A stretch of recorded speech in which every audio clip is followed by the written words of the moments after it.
네, 오늘 법원에서는 윤석열 검찰총장 직무배제 사건 신문이 열렸습니다.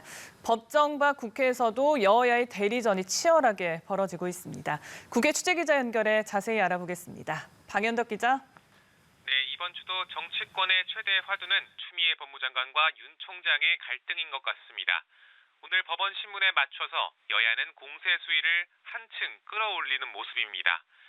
민주당은 오늘도 윤 총장의 판사 사찰 의혹을 부각하며 사퇴 압박을 이어갔습니다.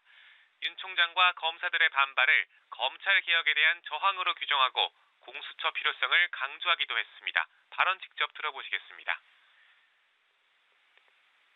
윤 총장은 검찰 개혁에 대한 국민의 기대와 달리 수사로 정치를 하고 국정에 개입하며 사법부에 대한 불법 사찰의 행태를 보였습니다. 즉 정치검찰의 행태를 보였습니다. 윤 총장 사퇴는 검찰을 위한 검찰의 시대가 종언을 구하고 있음을 보여주는 사건입니다. 반면에 국민의힘은 정부 여당이 윤 총장을 찍어내기 위해 거듭 무리수를 두고 있다며 그 저의가 무엇인지 밝히라고 주장했습니다. 여권 인사를 수사하는 윤 총장을 몰아내기 위해 판사 사찰 의혹을 제기했다는 건데 애초 민주당 이낙연 대표가 꺼낸 국정조사를 수용하라고 역으로 압박하기도 했습니다. 남아일은 중천금이라고 했습니다. 집권 여당 대표의 말씀이 당에서 받아들이지 않고 국민들로부터 희화화되는 이런 일이 있어서는 되지 않겠습니다. 신속히 윤석열 총장에 대한 국정조사를 명해주고 옹해주길 바랍니다. 네, 이런 가운데 오늘 발표된 대선주자 여론조사에서 윤 총장이 상승세를 보였다고요? 네, 오늘 발표된 리얼미터의 차기 대선주자 여론조사를 보면 더불어민주당 이낙연 대표와 윤석열 검찰총장 그리고 이재명 경기도지사가 치열한 선두 다툼을 벌이고 있습니다. 특히 윤 총장 지지율은 지난달보다 2.6%포인트 상승해 리얼미터가 조사를 시작한 이후 최고치를 기록했는데요.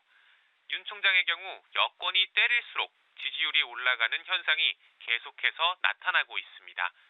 윤 총장 징계 사유 중 하나가 자신을 대선 후보로 포함시킨 여론조사를 방치하며 정치 중립 의무를 위반했다는 건데요. 결과가 이렇게 나온 만큼 여권의 사퇴 공세는 더 거세질 전망입니다.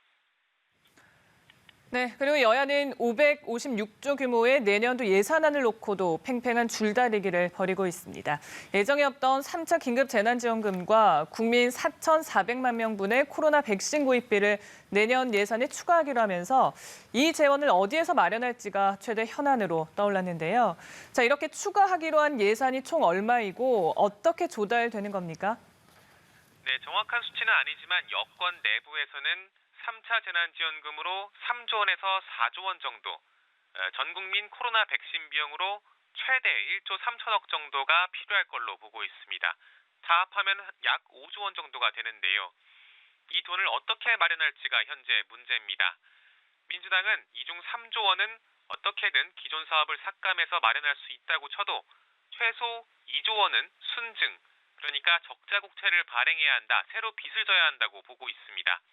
반면에 국민의힘은 빚을 지는 대신 정부 여당의 핵심 정책인 한국판 뉴딜 사업의 예산 21조 원 중 불효불급한 부분을 삭감해서 이 예산으로 쓰자고 오늘도 맞선 상황입니다.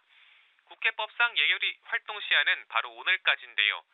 이 시한은 관례적으로 연장돼 오기도 했고 예결위에서 안 되면 원내대표 간의 담판도 이뤄졌지만 올해의 경우 민주당이 예산안 처리 법정 시한인 다음 달 2일까지 예산안을 반드시 통과시키고 설 연휴 전에 재난지원금을 지급하겠다는 방침이라 예산 협상을 오늘 내일 중 마치겠다는 입장입니다.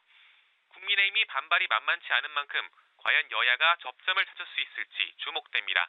지금까지 국회에서 전해드렸습니다.